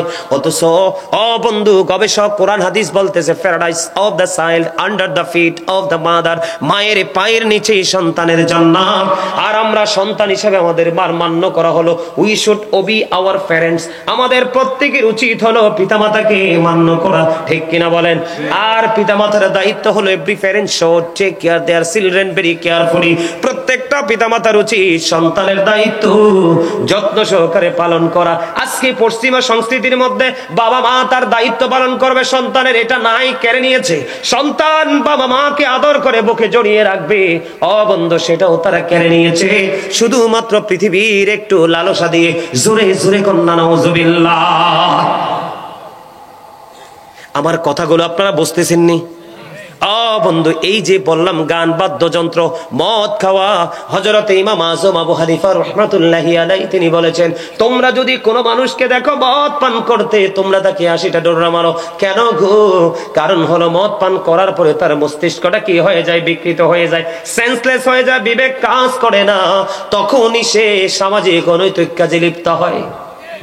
আজকে তাদের দেশের সংস্কৃতি। আমার একজন ভক্ত, বুঝছেন, আমার কাছের মানুষ, কয়দিন আগে বন্ধু আমেরিকাতে গিয়েছিলেন তিনি অন্য দেশে। ওখান থেকে তিনি কৌশলে আমেরিকা ঢুকেছে। ঢোকার পরে তিনি আমাকে বললেন ফোন দিয়ে, হুজুর কি এক জগতে আসলাম, মনে হয় বাংলাদেশ যেন চির শান্তির দেশ। সুবহানাল্লাহ বলেন না? ভাল লাগছে না আপনাদের কাছে? হ্যাঁ, বলে কেন গো? কয় বাংলাদেশ হলো হুজুর চিরশান্তির দেশ। কেন রে? কয় ওই দেশে কেউ কাউকে আঘাত করে না, কেউ কাউকে কোনো কাজের জন্য বাধ্য করে না।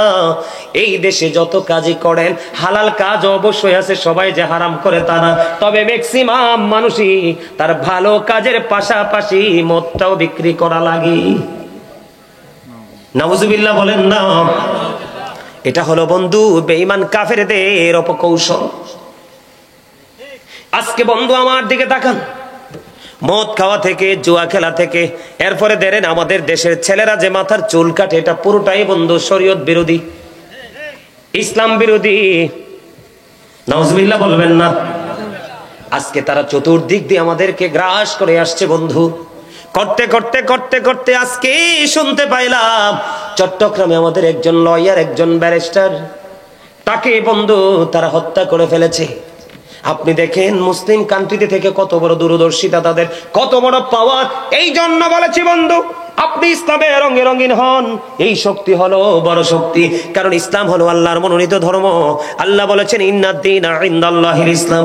ইসলাম is not only a religion but also complete code of life. পরিপূর্ণ এবং পূর্ণাঙ্গ জীবন ব্যবস্থা ইসলামের মধ্যে।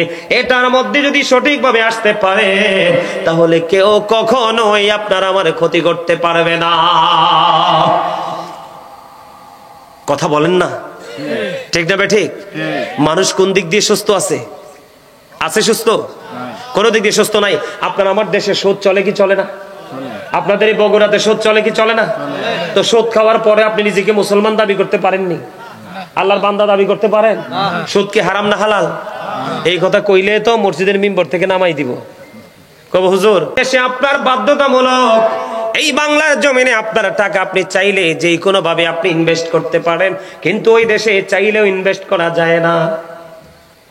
তারা পুরো রাষ্ট্র, পুরো জাতিকে এমন ভাবে কন্ট্রোলিং এ নিয়ে এসেছে বন্ধু। আমি কোন দিক দিয়ে আপনাদের সাথে আলোচনা করব? আমরা ইসলামের বিপক্ষে যেগুলো আছে সবগুলো ধারণ করেছি, আর ইসলামের পক্ষে যা আছে সব কিছু আমরা বয়কট করেছি। কথা কন না কেন? সমাজের মধ্যে এই যে একটু আগে বললেন বাবা মার কথা, আমিও বললাম, আমার ভাইয়েরাও বলল, বাবা মার কথা বলছে কি বলছে না? ওইটা কিন্তু ওখান থেকে এখানে আসছে, হুট করে কিন্তু এটা সংস্কৃতিটা চালু হয় নাই বন্ধু। এই জন্য আমি আপনাদেরকে বলি, আমরা একটা একটা করে সবগুলো অন্যায়ের দিকে আমরা ধাবিত হয়ে গেছি। আপনাদের এই বগুড়ার মধ্যে মানুষের জায়গা দখল করেনি, কথা কয় না? করে কি করেনি? চুরি করেনি, ডাকাতি করেনি, পুকুরে মাছ মারেনি, সুদ খায়নি। বাংলাদেশের কোন জায়গা বাকি নাই। আপনি ভালো কথা যিনি বলবে, ভালো কাজ যিনি করবে, ওনার ডাকে কেউ সাড়া দিবে না। যত অন্যায়, যত অপরাধ, যত ইসলাম বিরোধী কাজ, ওইগুলোর সাথে মানুষের সম্পৃক্ততা। আমি আপনাদেরকে ছোট্ট করে বলি বন্ধু, হাদিস শরীফের মধ্যে এসেছে, বন্ধু আল্লাহর হাবিব জানিয়ে দিয়েছেন, আপনি যদি 10টি টাকা দিয়ে একটি জামা বানান, 10 টাকা দিয়ে একটি জামা বানান, এর মধ্যে 9 টাকা বন্ধু হালাল, আর একটি মাত্র টাকা আপনার হারাম, সুদের হোক, ঘুষের হোক। এই একটি টাকা যদি আপনি 9 টাকার সাথে যুক্ত করে জামা কিনা যদি আপনি নামাজ পড়েন, কিয়ামত পর্যন্ত নামাজ কবুল হবে না। হারামটা এত বড় নষ্ট জিনিস, আর ওইটা ওই দেশের মানুষের জন্য বৈধ হয়ে গেছে। এর মধ্যে আমাদের বাংলাদেশের আনাজকানা সলিগলি সবচেয়ে বেশি বিকট রূপ ধারণ করেছে সুদের ব্যবসা। কেউ ডাইরেক্টলি, কেউ ইনডাইরেক্টলি, কেউ প্রত্যক্ষ, কেউ পরোক্ষ, কোনো না কোনো কৌশল অবলম্বন করে বন্ধু সুদ খায়। লা তুকবালু সালাতুন বিগাইরি তুহুর ওয়ালা সাদাকাতুম মিন গুলুল। পবিত্রতা ছাড়া ইবাদত কবুল হয় না, হালাল টাকা ছাড়া দানও কবুল হয় না। জোরে জোরে বলেন আল্লাহু আকবার। আমি আপনাদেরকে দুটো এক্সাম্পল দিব বন্ধু, আমার দিকে তাকান। আল্লাহর হাবিব যে মেরাজে গেছে আমরা সবাই তো সেটা জানি। আল্লাহর হাবিব যখন মেরাজে গেলেন, মেরাজে যাওয়ার পরে তিনি যখন জাহান্নামের দিকে নজর দিলেন, জাহান্নামের দিকে নজর দিয়ে চাইয়া দেখলেন এক একটা মানুষের পেট এক একটা ঘরের মতো বড় বড়। জিব্রাইলকে প্রশ্ন করলেন, ভাই জিব্রাইল, এই যে ঘরের মতো বড় বড় পেট হলো মানুষগুলো এরা কারা? এবার জিব্রাইল উত্তর দিয়ে দিলেন, ইয়া রাসূলুল্লাহ, এগুলো হলো পৃথিবীর সুদখোর। জোরে জোরে কন্যা নাউজুবিল্লাহ। আপনার আমার প্রাণের নবী ডাক দিয়ে বললেন, এদের পেটের মধ্যে শুধু সাপ আর বিচ্ছু দেখা যায়। আমাদের কাছে কিন্তু এগুলো করতে ভালো লাগে। সামুর ইবনে জুনদুব রাদিয়াল্লাহু তাআলা আনহু থেকে হাদিস কানা বর্ণিত, হাদিস কানে এসেছে বন্ধু বুখারী শরীফের মধ্যে। আল্লাহর হাবিব সাহাবায়ে কেরামদেরকে ডেকে ডেকে বললেন, তোমাদের মধ্যে এমন কি কেউ আছো রে স্বপ্ন দেখেছো? সাহাবায়ে কেরাম বললেন, ইয়া রাসূলুল্লাহ, আমাদের মধ্যে স্বপ্ন দেখেছে এমন লোক এই দুনিয়া এখন নাই। আমার নবীজি বলেছেন, আমি বরকতময় স্বপ্ন দেখেছি, তোমাদেরকে একটু বলবো কি? সাহাবায়ে কেরাম বললেন, ইয়া রাসূলুল্লাহ, আমাকে বলুন। নবীজি অনেক ঘটনা বিস্তারিতভাবে বললেন। এর মধ্যে একটা ঘটনা আমি আপনাদেরকে বলি। আল্লাহর হাবিব দুজন ফেরেশতার সফর সঙ্গী হয়ে যখন ভ্রমণে বের হলো, তিনি চাইয়া দেখলেন একটা নদী দেখা যায়, রক্তের নদী। এই রক্তের নদীর মধ্যে একটা লোক সাঁতার কেটে কেটে কুলে আসতে চায়, পারে আসতে চায়। ও বন্ধু, পারে যখন আসতে চায়, এবার আমার নবীজি বলতেছেন, হাদিস শরীফের মধ্যে এসেছে, পারে লোকটা আসতে চায় আর পার থেকে একজন লোক খালি পাথর নিক্ষেপ করে। সে হাজার চেষ্টা করেও বন্ধু পারের দিকে আসতে পারে না। এবার আমার নবীজি সফর শেষ হলো, ফিরে আসবে। এবার প্রশ্ন করলেন, নবীজি প্রশ্ন করলেন, ফিরে যাব, চলে যাব, কোনো দুঃখ নেই, কিন্তু এতগুলো দৃশ্য দেখেছি, তার মধ্যে একটা হলো এইটা, এটা কি রে? এবার ফেরেশতারা জানিয়ে দিলেন, ইয়া রাসূলুল্লাহ, নবী গো, এরা হলো পৃথিবীর সুদখোর। নাউজুবিল্লাহ বলেন না। রক্তের নদীর মধ্যে বন্ধু সাঁতার কাটতেছে, চেষ্টা করতেছে, কুলে আসতে পারে না। আমি যদি আপনাদেরকে বলি বন্ধু, এই সুদের জায়গাটা শেষ করে দিলাম, ছোট্ট ছোট্ট করে বলছি, আপনার আমার মধ্যে দেখা যায় এখন মিথ্যাবাদী আছে না নাই? আরো জোরে বলেন না। এই হাদিস শরীফের মধ্যে এসেছে, আল্লাহর হাবিব সফরে গেলেন, সফরে যাওয়ার সময় তিনি আরেকটা দৃশ্য তিনি দেখতে পাইলেন। একটা লোক বন্ধু এই গদির মধ্যে চিত হয়ে হেলান দিয়েছে। আমার নবীজি দেখতে পাইলেন এই লোকটার এই মাথাটা এই দিক দিয়ে লোহার চিরুনিয়া আস্তা দিয়ে বন্ধু চামড়াটা তুলে ফেলা হচ্ছে, টেনে টেনে চামড়াটা তুলে ফেলা হচ্ছে। একদিক দিয়ে চামড়াটা তুলতেছে, আরেক দিক দিয়ে জোড়া লাগতেছে, একদিক দিয়ে তুলতেছে, আরেক দিক দিয়ে বন্ধু জোড়া লাগতেছে। এমনি করে করে করে করে বন্ধু যখন চলতেছে, আবার নবী সফর সঙ্গীদেরকে প্রশ্ন করলেন, এরা কারা? এরা কারা গো? এই লোকটা কে? আমার নবীজি সঙ্গে সঙ্গে জানিয়ে দিলেন, এই লোকটা হলো পৃথিবীর মিথ্যাবাদী। জোরে জোরে কন্যা নাউজুবিল্লাহ। আপনারা মনে রাখবেন, মিথ্যা হলো সকল অপরাধের মূল। যার কাছে মিথ্যা কথা খুঁজে পাবেন, তার কাছে বড় বড় অপরাধও খুঁজে পাবেন, কারণ মিথ্যা হলো সকল পাপের প্রসূতি। জোরে জোরে নাউজুবিল্লাহ। বলে হুজুর মিথ্যা বলে কেমনে? এখন দেখবেন মানুষ মোবাইলের মাধ্যমে, সোশ্যাল মিডিয়ার মাধ্যমে বন্ধু সংবাদ পাঠক পাঠিকারা আছে, এলাকার মধ্যে চা দোকান আছে, বাড়ির মধ্যে কিছু মহিলা আছে, মিথ্যা বলে বলে মানুষের মধ্যে বিভ্রান্তি সৃষ্টি করে, আছে না নাই? ওই মিথ্যাবাদীর জন্য তো ভয়ঙ্কর সাজা হবে রে। ও বন্ধু, চামড়াটা একদিক দিয়ে তোলা হবে, আরেক দিক দিয়ে জোড়া লাগবে, একদিক দিয়ে তোলা হবে, আরেক দিক দিয়ে জোড়া লাগবে। এমনি করে করে বন্ধু তার সাজাটা কন্টিনিউ চলতে থাকবে। জোরে জোরে বলেন না নাউজুবিল্লাহ। ওই হাদিসের আরেকটা পার্ট যেটা নবীজি ফার্স্ট টাইমে দেখেছে। আমার নবীজি যাওয়ার সময় দেখতে পাইলেন একজন লোককে পাথর দিয়ে পাথর মারা হচ্ছে। যখন পাথর মারা হচ্ছে, তার মাথাটা ভেঙে চূর্ণ বিচূর্ণ হয়ে যাচ্ছে। ওই যিনি পাথর মারতেছে তিনি পাথরগুলো কুড়াই আনতে যায়, টোকাই আনতে যায়, আনতে আনতে আবার চাইয়া দেখে পুরো মাথাটা আবার জোড়া লেগে যায়, ইনটেক হয়ে যায়। এইভাবে চলতে চলতে চলতে চলতে আমার নবীজি দৃশ্যটা যখন দেখতে পাইলেন, দৃশ্যটা যখন আমার আপনার প্রাণের নবী দেখতে পাইলেন, দৃশ্যটা দেখার পরে এবার ওই ফেরেশতাদেরকে প্রশ্ন করলেন, এরা কারা রে? পাথর মারে রে, মাথাটা ভেঙে যায়, পাথরগুলো আবার কুড়াই আনতে আনতে তার মাথাটা পুরো ইনটেক হয়ে যায়। কে রে, কেনই বা তার এই অবস্থা হচ্ছে, এই সাজাটা তার কেন বহাল রইল? এবার ওই ফেরেশতারা ডেকে ডেকে বলে, নবী নবী গো, এই মানুষটার অপরাধ হলো সে রাতের বেলা তার যে ফরজ নামাজ সেটা না পড়ে সে ঘুমাই যাইতো এবং কোরআন তেলাওয়াত শিখেছিল, কোরআন তেলাওয়াত না করতে করতে সে কোরআনটা ভুলে গেছে। জোরে জোরে বলেন নাউজুবিল্লাহ। এই অপরাধ আমাদের মধ্যে আছে না নাই? এই জন্য আমি প্রায় আজে বলে, বন্ধু, মুরব্বীদের অন্তর আল্লাহ রাসূলের প্রেম ভালোবাসায় ভরা, আর এই বর্তমান প্রজন্মের ম্যাক্সিমাম যুবক যুবতী তাদের অন্তর হিংসা, নোংরামি আর আত্মগরিমায় ভরা। ওমা, কথা কি ব্যাঠিক বলছি আমি? হ্যাঁ, আগের যুগের মুরব্বীদের কাছে গেলে যেই সফট আচরণ, আমলের ক্ষেত্রে বলেন, কথার ক্ষেত্রে বলেন, আপ্যায়নের ক্ষেত্রে, সব ক্ষেত্রে এখনো মুরব্বীরা যে সফট, এই জিনিসটা কিন্তু আমাদের দেশ থেকে উঠে যাচ্ছে, মুসলমানের কাছ থেকে উঠে যাচ্ছে। কেন? ওই যে রাসূলের আদর্শকে আমি কি করতে পারিনি, ধারণ করতে পারিনি। আল্লাহ রাব্বুল আলামিন, আল্লাহর হাবিব, তাদের আচরণ অত্যন্ত মধুর, অত্যন্ত মিষ্টি। আমাদের সমাজের মধ্যে জিনা ব্যভিচার আছে না নাই? কথা বলেন। ওই হাদিস শরীফের আরেকটা অংশ, আপনার আমার প্রাণের নবী ওই ফেরেশতাদের সঙ্গে সফরে বের হয়ে গেল।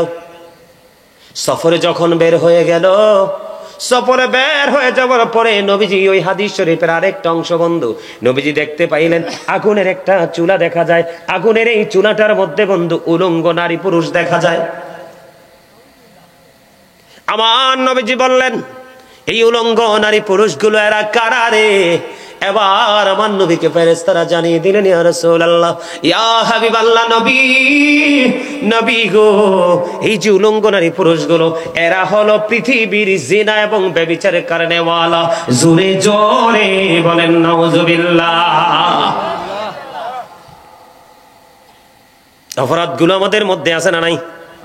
আপনাদের বগুড়া এই বন্ধু রজাকপুর পূর্বপাড়ার ছেলেরা বাবা মাকে কষ্ট দেয়নি? দেয়। বিয়ের আগে না পড়ে? বিয়ের আগেও দেয়, পরেও দেয়, দেয়নি? এই যে আমার ভাই কইছে, বিয়ের পরে বেশি দেয়, বিয়ের আগে কম দেয়, এটাই বাস্তবতা। বিশেষ করে দেখবেন শহরের যে ছেলেরা, শহরের মেয়েরা দুজন মিলে বন্ধু একত্রিত হয়ে মা বাবাকে বৃদ্ধাশ্রমে পাঠায়। বন্ধু, আমি আপনাদেরকে একটা গুরুত্বপূর্ণ মেসেজ দিব। বুখারী এবং মুসলিম শরীফের মধ্যে এসেছে বন্ধু এই হাদিস খানা। হাদিসটা বন্ধু অনেক লম্বা, এর মধ্যে একটা অংশ আমি আপনাদেরকে শোনাই। আল্লাহর একজন প্রিয় বান্দা ছিলেন হযরতে জুরিজ। গভীর মন দিয়ে শুনেন। আমি আগেই বলেছি, ছোট্ট ছোট্ট করে আপনাদেরকে আমি একটা একটা করে এক্সাম্পল দিব বন্ধু। ও আমার মা নাই, আমার বাবা নাই, দয়াল রে দয়াল, আমার কি মা ডাকার সাদ নাই রে, আমার কি বাবা ডাকার সাদ নাই রে। ও আমার মা নাই, আমার বাবা নাই, দয়াল রে দয়াল, আমার কি মা ডাকার সাদ নাই রে।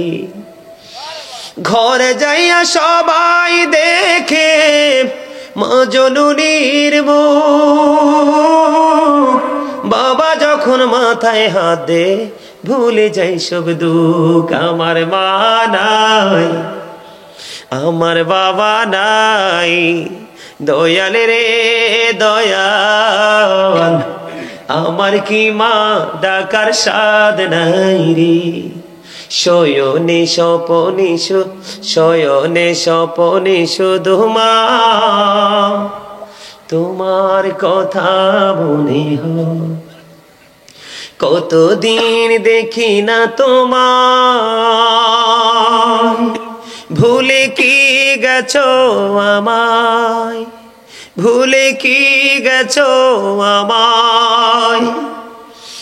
আমার ভুবন জুড়ে শুধু দুঃখ জ্বালা, কে আর পরাবে আমায় সুখের সীমানা। আমার ভুবন জুড়ে শুধু দুঃখ জ্বালা, কে আর পরাবে আমায় সুখের সীমালা। কপালে কে দেবে আর কাজলে রুটি, তুমি জেনে ধরায় শয়নে স্বপনে শুধু মা তোমার কথা মনে হয়। মারহাবা, আরো জোরে বলেন না মারহাবা, আর একটু মহাব্বতে বলবো, আর একটু ওয়াজ করবো, শুনবেন সবাই। যখন তোমার কেউ ছিল না তখন ছিলাম আমি, এখন তোমার সব হয়েছে পর হয়েছি আমি।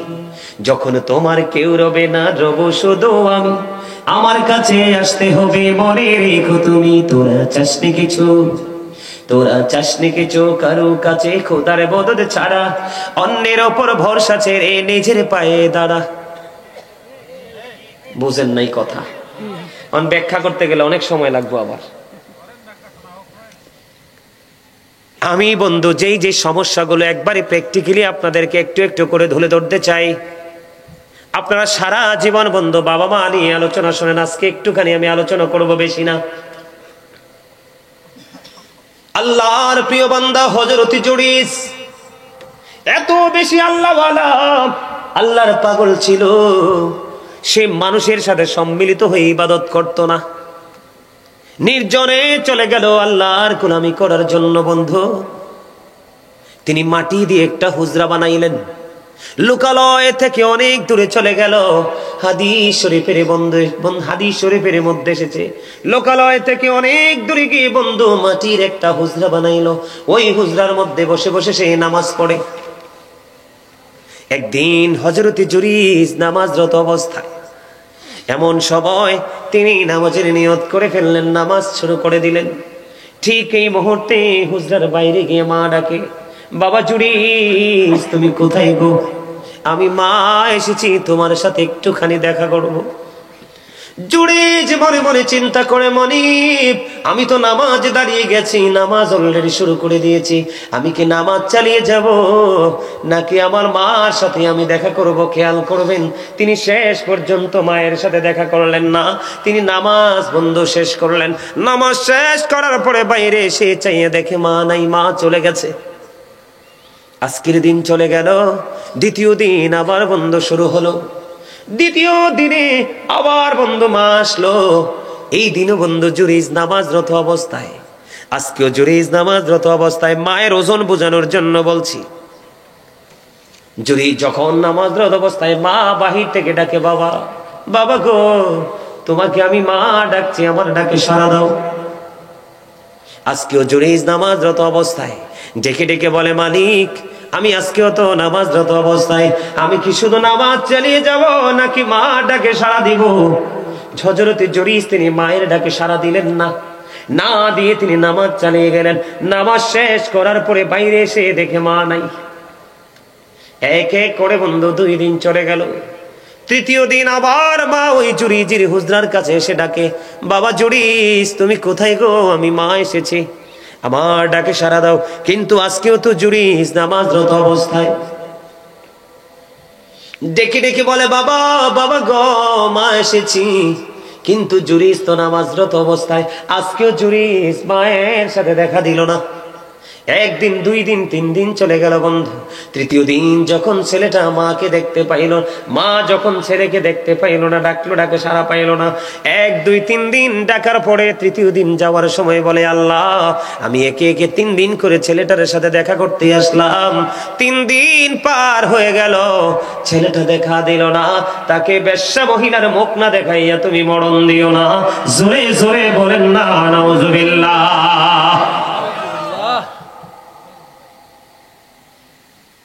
ছেলে তো মাকে গালি দেয় নাই, মাকে কোনো কষ্ট দেয়নি, ছেলে তো নামাজরত অবস্থায়, কিন্তু মা তো বরদোয়া দিয়ে দিল, অভিশাপ দিয়ে দিল বন্ধু। পাশেই ছিল এক বেশ্যা মহিলা, গর্ভবতী। এটা হাদিস শরীফ থেকে প্রমাণ, বুখারী এবং মুসলিম শরীফের মধ্যে এসেছে। যখন তিনি দেখলেন ওই বেশ্যা মহিলা পাশেই বন্ধু তার গর্ভে সন্তান আছে, তখন এই মানুষ তাকে প্রশ্ন করতে শুরু করলো, বেশ্যা মহিলা কি তোমার এই পেটের সন্তান তুমি কোত্থেকে নিয়ে এসেছো? এবার ওই বেশ্যা মহিলা একটা ডাক দিয়ে বললেন, আমি সন্তান এনেছি ওই জুরিজ থেকে। আসলে জুরি যেটার কিছুই জানে না। কৌশল কোনটা? মায়ের অভিশাপ। এবার বন্ধু, বেশ্যা মহিলার সন্তান প্রসব করে ফেললো। সন্তান প্রসব করার পরে বন্ধু, সন্তান প্রসব করার পরে মানুষ প্রশ্ন করতে শুরু করলো, তোর এই বাচ্চা কোত্থেকে নিয়ে এসেছো? এবার ওই বেশ্যা মহিলা ডেকে ডেকে বলে, গো এই সন্তান আমি এনেছি জুরিজ থেকে। আসলে জুরিজ কি কিছু জানে? জুরিজ তো কিছু জানে না। এবার বন্ধু আপনারা দেখেন, আপনাদের বগুড়া এটা হয় কি হয় না জানি না, কিন্তু আমাদের কুমিল্লাতে আমি দেখেছি বন্ধু, চোর চুরি করলে দোষ হয় না বন্ধু, সন্ত্রাসী কর্মকাণ্ড করলে কোনো দোষ হয় না, কিন্তু ইমাম সাহেব ছোট্ট একটা অন্যায় করলে এটা মানুষ সহ্য করে না। আছে না নাই? নামাজি ফরেজগার আল্লাহওয়ালা মানুষের ত্রুটি কখনোই সাধারণ মানুষ মেনে নেয় না। ঠিক তেমন হয়েছিল জুরিজের জামানায়। তখন তৎকালীন সময়ে মানুষগুলো কি করলো, জুরিজকে মারার জন্য চলে আসলো বন্ধু। তার ওই হুজরাটা ভেঙে ফেললো, তাকে বন্ধু প্রহার করতে শুরু করলো, টেনে হেসড়ে তার হুজরা থেকে বের করে নিও। জুরিজ বারবার প্রশ্ন করে, কি আমার অন্যায়, কি আমার অপরাধ, আমি কি করেছি? কয় তুমি অবৈধভাবে বেশ্যা মহিলাদের গর্ভে সন্তান দিয়েছ। কোথায় সেই সন্তান? জুরিজ বললেন, সন্তানটাকে আমার কাছে নিয়ে এসো। এবার জুরিজ কি করলেন, ওযু বানাইয়া নামাজ পড়লেন 2 রাকাত। নামাজ শেষ করে ডাক দিয়ে বললেন, ওই বাচ্চাটা কোথায়, আমার সামনে নিয়ে আসো।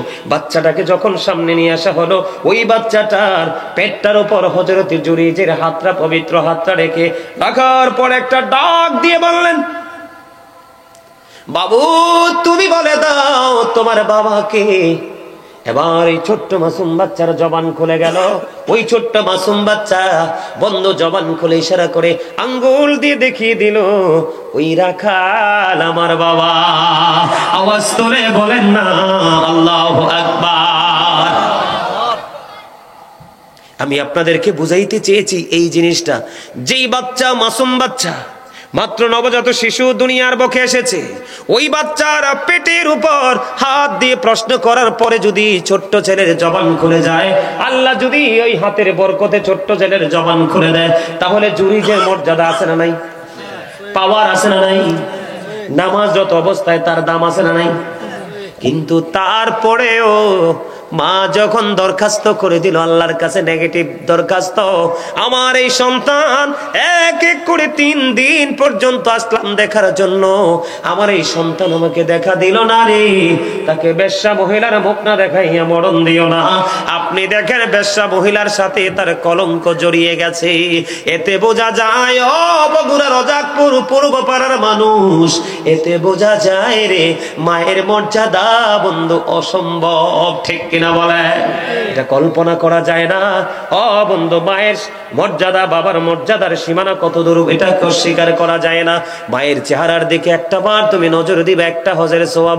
ইয়া রাসূলুল্লাহ, দৈনিক যদি 100 বার তাকাই গো, তাহলে 100 হজের সওয়াব। এবার যদি আমি বাবার কথা বলি, আমাদের দেশে বাবারাও কিন্তু অনেক লাঞ্ছিত, অপমানিত। ঠিক কিনা বলেন? একজন ব্যক্তি এসে নবীকে প্রশ্ন করলেন, ইয়া রাসূলুল্লাহ, আমার বাবা আমার সম্পদ নিজের মতো করে খরচ করতে চায়। আমার নবীজি জানিয়ে দিলেন, শুধু তুমি না, শুধু তোমার সম্পদ না, তুমি নিজেও তোমার বাবার সম্পদ। বাবা তোমাকে যেমনি তেমনি তোমাকে কি করতে পারবে, কাজে লাগাইতে পারবে। বাবাকে কিছু তুমি বলতে পারবা না।